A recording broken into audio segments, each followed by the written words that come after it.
నమస్కారం. లక్ష్మి చెప్పే కథలకు స్వాగతం. వీణులతో వీక్షించటానికి సిద్ధం కండి. ప్రియ సఖులు, ఇప్పుడు మనం సుప్రసిద్ధ రచయిత శ్రీ వారణాసి రామకృష్ణ గారు రచించిన నవవసంతం అనే ఓ చక్కటి కథను విందామండి. ఈ కథ ఆంధ్రభూమి మాసపత్రికలో అక్టోబరు 2002లో ప్రచురింపబడింది. ఇక కథ మొదలు పెట్టిస్తున్నానండి. పార్వతమ్మ గారు ఆశ్చర్యచకితురాలే నిలబడి ఉన్నారు. కళ్ళు విప్పార్చి చూస్తూ ఉండిపోయారు. ఆమె ఒక స్త్రీ. ఆమెలాగా ఎందరో స్త్రీలు అలా నిలబడి ఉన్నారు. 1 గంట నుంచో 1 రోజు కాదు, దాదాపు సంవత్సరాలుగా తరతరాలుగా నిలబడి ఉన్నారు. ఆమెలాగే నలుగుతున్నారు. అనుక్షణం మనసు క్షోభతో రగిలిపోతూ ఉంటే నిర్ఘాంతపోతూ జీవితాన్ని చూస్తున్నారు. రాజీ పడి బ్రతుకు వెళ్లదీస్తున్నారు. ఆమె ముద్దుల మనవరాలు సరళ.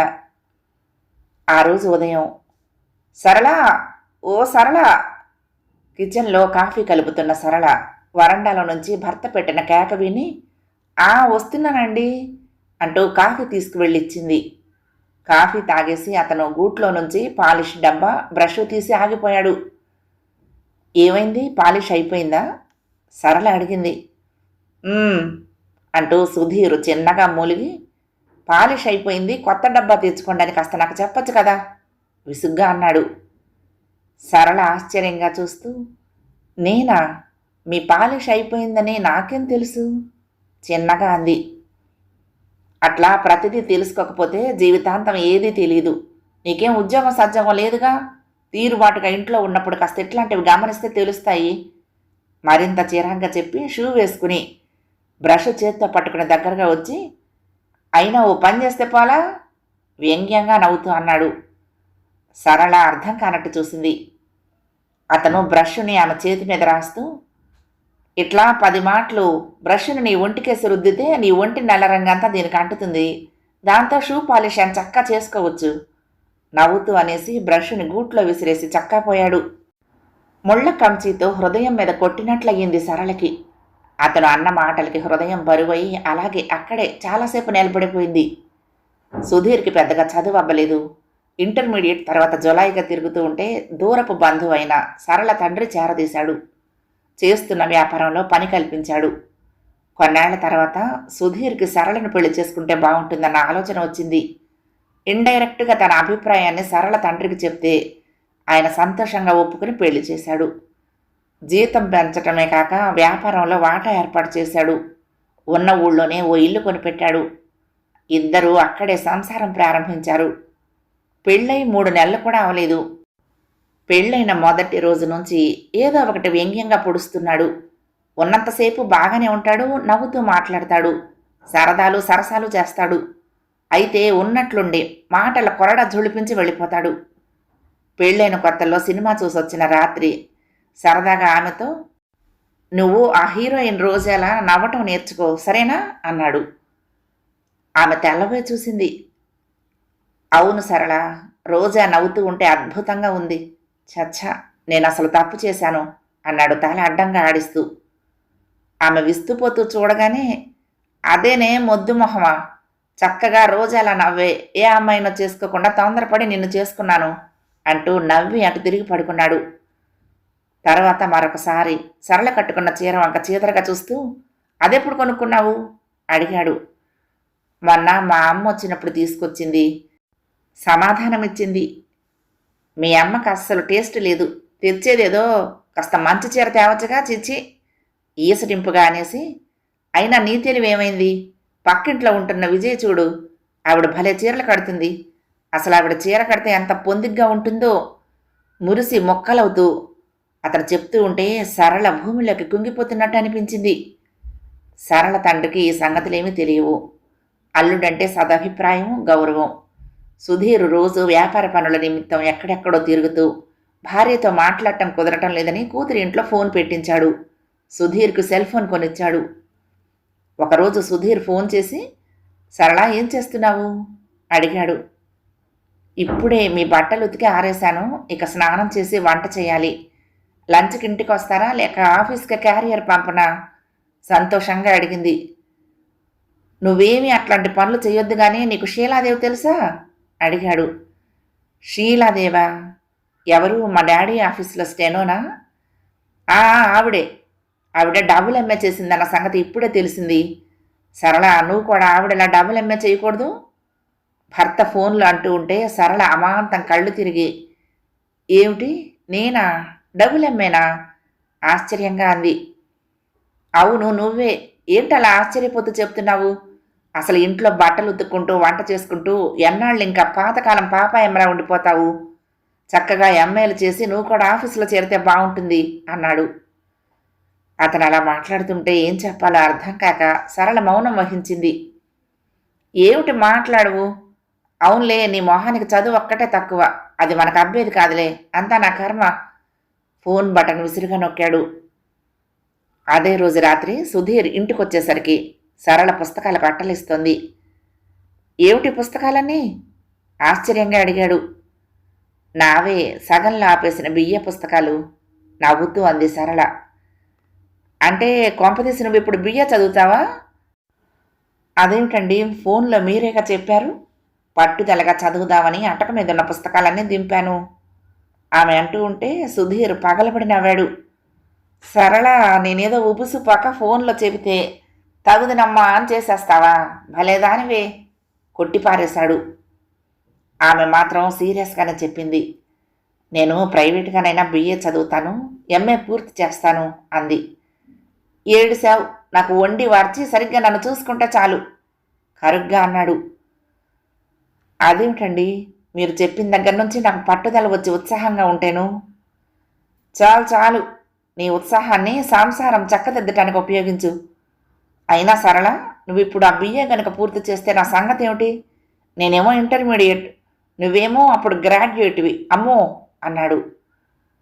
సరళ తెల్లబోయి చూస్తూ ఉండగానే ఆమెను దగ్గరకు లాక్కుని గడ్డంతో రుద్దుతూ, మొగుడు కంటే పెళ్ళానికి ఎక్కువ చదువు ఉండకూడదు తెలుసా చెప్పాడు. అతని గుబురు గడ్డం మొహానికి ముళ్ళలాగా గుచ్చుకుంటోంది. అతని మాటలు ముళ్ళ కంచెను మనసు మీద లాగినట్లు గుండె మండిపోతోంది. ఆమె మొహాన్ని అతను పరిశీలనగా చూస్తూ, ఏమిటి, ఏం ఆలోచిస్తున్నావు? ఓహో, గడ్డం గుచ్చుకుంటోందా? సరళ, నీకు తెలుసో లేదో కానీ నా ఫ్రెండ్స్ అంతా, ఒరే, అందరికీ గడ్డం పెరిగితే అసహ్యంగా ఉంటుంది, కానీ నీకు మాత్రం గడ్డం గ్లామర్ని పెంచుతుందిరా అని తెగ మెచ్చుకుంటారులే చెప్తూ ఆమెను విడిచిపెట్టి అద్దంలో చూసుకుంటూ దువ్వెనతో గడ్డాన్ని దువ్వసాగాడు. సరళ విచిత్రంగా భర్తని చూడసాగింది. మరొకసారి ఏదో ఫంక్షన్కి తీసుకువెళ్ళి అక్కడెవరో పెద్దావిడిని పరిచయం చేసి ఆవిడెదురుగానే, చూడు సరళ, ఆంటీకి 40 ఏళ్ళుట. ఆంటీ ఇంకా ఎంత స్మార్ట్గా ఉందో చూడు. అసలు ఆంటీలో ఉన్న ఆకర్షణ అంతా ఆవిడ హెయిర్ స్టైలే. నువ్వు ఆంటీలాగా జుట్టు ముడి వేసుకుంటే బాగుంటుంది గట్టిగా అందరికీ వినిపించేలా అనేసరికి అందరూ నవ్వారు. సరళతో పాటు సదరు ఆంటీ కూడా ఏం చెప్పాలో అర్థం కాక నిలువు గుడ్లేసుకుని చూసింది. ఏరి కోరి తనను పెళ్లి చేసుకున్నాడని, తన జీవితం ఆనందంగా సాగుతుందని అనుకున్నదల్లా సరళ మనసుకి ఇవన్నీ గుర్తొచ్చే కొద్దీ భారంతో కృంగిపోయింది. అతనిలో రోజు రోజుకి పెరిగిపోతున్న ఈ ధోరణిని ఏదో ఒక రకంగా నిలవరించాలి, ఏదో ఒక విధంగా ప్రతిఘటించాలి. లేకుంటే ప్రతిరోజు నరకమే. మానసికంగా తన చిత్రహింసలు పడాలి. బుగ్గల మీద చెక్క కట్టిన కన్నీటి చారికలను సరళ తుడుచుకుంది. ఆ రోజు రాత్రి సుధీర్ చాలా ఆలస్యంగా వచ్చాడు. పడగదిలో నుంచి ఆమెను పిలిచాడు. సరళ మనసు చెక్కబట్టుకుని టేబుల్ సొరుగులాగింది. గదిలో నుండి సుధీర్ అసహనంతో పిలుస్తున్నాడు. సరళ సొరుగులని కవర్ చేతుల్లోకి తీసుకుని మెల్లిగా లోపలికి వెళ్ళింది. ఆమె రాక ఆలస్యమై కోపంతో సుధీర్ ముక్కుపుటాలు అదురుతున్నాయి. సరళ ప్రశాంతంగా అతన్ని చూసింది. ఎంతసేపు ఏం చేస్తున్నావు విసుగ్గా అంటూ చెయ్యి పట్టుకోబోయాడు. ఆమె చప్పున ఒక అడుగు వెనక్కి వేసింది. సరళకి అప్పుడు అతని చెయ్యిలా కాక పొడుగాటి చెక్కతో చేసిన బ్రష్లా అనిపించింది. తూలి పడబోయిన వాడెల్లా ఆపుకుని, ఏమిటి, మూడు బాగలేదా సీరియస్గా అడిగాడు. సరళ జవాబివ్వలేదు. సుధీర్ సాలోచనగా చూసి, ఓహో, పొద్దున ఏమైనా అన్నానా? చూడు, ఏదో తిడుతూ ఉంటాను, నాకే గుర్తుండి చావదు, నువ్వు పట్టించుకోకూడదు సరేనా చెప్తూ ఉంటే సరళ జవాబివ్వలేదు. అతను చిత్రంగా చూసి గబుక్కుని ఆమెను దగ్గరకు లాక్కుని, చెప్పు సరళ, నేనేమన్నా తప్పు చేసినట్లయితే చెప్పు, కానీ అట్లా దూరంగా ఉంచి బాధ పెట్టకు. అతను అలా అంటూ ఉంటే ఆమె పళ్ళ బిగున కోపాన్ని దాచుకుని దూరం జరిగింది. ప్లీజ్ సరళ, టైం వేస్ట్ చెయ్యకు. ప్రతిరోజు నా చేత లెక్చర్లు చెప్పించుకోకు. చిరాగ్గా అనేసరికి సరళకి కోపం ఆవేశం ఆగలేదు. ముందుకొస్తున్న అతన్ని వారించి ఆగండి అంది. సుధీర్ హతాశుడయ్యాడు. మీ చేత రోజు లెక్చర్లు చెప్పించుకోవాలని నేనేమీ అనుకోవటం లేదు. మీరేం చెప్తున్నారో మీరేం చేస్తున్నారో మీకేమీ అర్థం కావటం లేదు. ఎంత సర్దుకుపోతున్నా, ఎంత ప్రేమగా మీతో ఉందామనుకున్నా నన్ను ఉండనివ్వటం లేదు. అసలు మీరు టెండూల్కర్లా క్రికెట్ ఆటగాడే ఉంటే బాగుండేదని అననుగాక అనను. లియాండర్ పేస్లా టెన్నిస్ ప్లేయర్ అయితే బాగుండునని అనను. బిల్ గేట్స్లా కంప్యూటర్ ఇండస్ట్రీ పెట్టి కోటాను కోట్లు గడిస్తే బాగుండునని అనను. ఇండ్ల రామసుబ్బారెడ్డిలా మనస్తత్వ శాస్త్రవేత్త అయి స్త్రీ మనసులో లోతులకు వెళ్ళి అర్థం చేసుకోవాలనే ఆశ లేదు. కేవలం మీరెంతో ఇష్టపడతారే, ఎంత గర్వంగా ఫీల్ అవుతారే. ఆ మీసాలు గడ్డాలు తీసేయండి చాలని నేనంటే మీరెంత హర్ట్ అవుతారు. అవి అడ్డంగా ఉన్నాయని, చండాలంగా గుచ్చుకుంటున్నాయని, వాటిని చూస్తుంటేనే నాకు డోకొస్తుందని అన్నాననుకోండి, మీ మనసుకు ఎంత గాయం అవుతుంది. అందుకే ఇవేమీ అనను. మీరెలా ఉన్నారో అలాగే ఉంటేనే నాకు ఇష్టం. మిమ్మల్నిగానే స్వీకరించడమే ఇష్టం. సీరియస్గా చెప్పి ఒక్క క్షణం ఊపిరి పీల్చుకుని తిరిగి చెప్పసాగింది. కానీ రోజు రోజుకి మీరు నా మనసుని ఎంత గాయపరుస్తున్నారో తెలుసా? మీరు మాట్లాడే మాటలకు నా మనసు ఎన్ని ముక్కల కింద తెగుతుందో మీకు అర్థం కాదు. అందుకే బాగా ఆలోచించి నేను నిర్ణయానికి వచ్చాను. నేను కాలేజీలో చేరి చదువుకుంటాను. నా కాళ్ళ మీద నేను నిలబడతాను. అంతదాకా మనిద్దరం కేవలం ఫ్రెండ్స్ అంతే.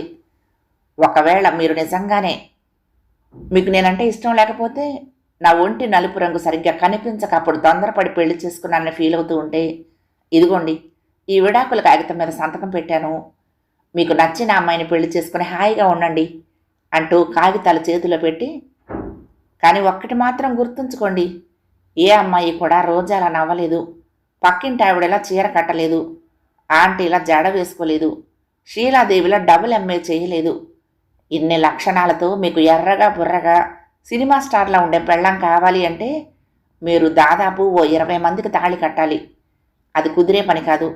వ్యధ వేషాలు వేస్తే కటకటాలు పాలవుతారు, జాగ్రత్త. సరళ ఆవేశంగా చెప్తూ ఉంటే, సరళ నేను చెప్పేది విను ప్లీజ్. సుధీర్ ఏదో చెప్పబోయాడు. ఆమె అడ్డుకుంది. మీ మాటలు నేను విననుగాక వినను. నా నిర్ణయంలో మార్పు లేదు. మీకు నా మీద ప్రేమ నిజంగా ఉంటే 4 ఏళ్ల తర్వాత కలుద్దాం అంటూ ముందే సర్ది పెట్టిన అతని సూట్ కేసులు హాల్లో తెచ్చిపెట్టింది. సుధీర్కి అర్థం కాక చూశాడు. ఇంతలో ఇంటి ముందు కారు ఆగిన చప్పుడు. మీకు మా డాడీ ఆఫీస్లోనే జాబ్ ఉంటుంది. మీకోసం మెన్స్ హాస్టల్లో రూమ్ ఏర్పాటు చేశాను. జాబ్ చేస్తూ మీరు పై చదువులు కంప్లీట్ చేయండి. సరళ చెప్తూ ఉండగా కారు డ్రైవర్ లోనికొచ్చి సుధీర్ తాలూకు సామాన్లను కారులో పెట్టాడు. సుధీర్ పాలిపోయిన మొహంతో కారెక్కాడు. పార్వతమ్మ వరండాలో ఇంకా అక్కడే నిలబడి నిర్ఘాంతపై చూస్తూ ఉంది. ఏదో అద్భుతాన్ని చూసినట్లు ఆనందంతో వెలిగిపోతోంది ఆవిడ మొహం. ఆమెకు బాగా అర్థమైంది. 4 దశాబ్దాల క్రిందట తన జీవితంలో ఇదే నిర్ణయాన్ని తీసుకోకపోవటం చేత జీవితంలో 4 సంవత్సరాలు హీనంగా, దీనంగా, దారుణంగా దొర్లిపోయాయి. 40 వసంతాలుగా విరాజిల్లాల్సిన జీవితం ఎక్కడ తప్పిదం చేసిందో అర్థమైన ఆమె హృదయం ఉప్పొంగి మనవరాలిని మనసారా గాఢంగా కౌగలించుకొని ఆనంద భాష్పాలు రాల్చింది. కారు బయలుదేరుతూ ఉండగా సుధీర్ తొలిసారిగా కళ్ళు తెరుచుకుని మరీ వాళ్ళిద్దరినీ చూశాడు. కథ సమాప్తం. ప్రియ సఖులు, ఈ కథ మీకు నచ్చితే తప్పకుండా లైక్ చేయండి, షేర్ చేయండి, కామెంట్ చేయండి, సబ్స్క్రైబ్ చేసుకుని నన్ను ఎంకరేజ్ చేయండి. ఉంటానండి. ప్రేమతో లక్ష్మి, కృష్ణాతీరం దుర్గమ్మ సన్నిధానం. నమస్తే.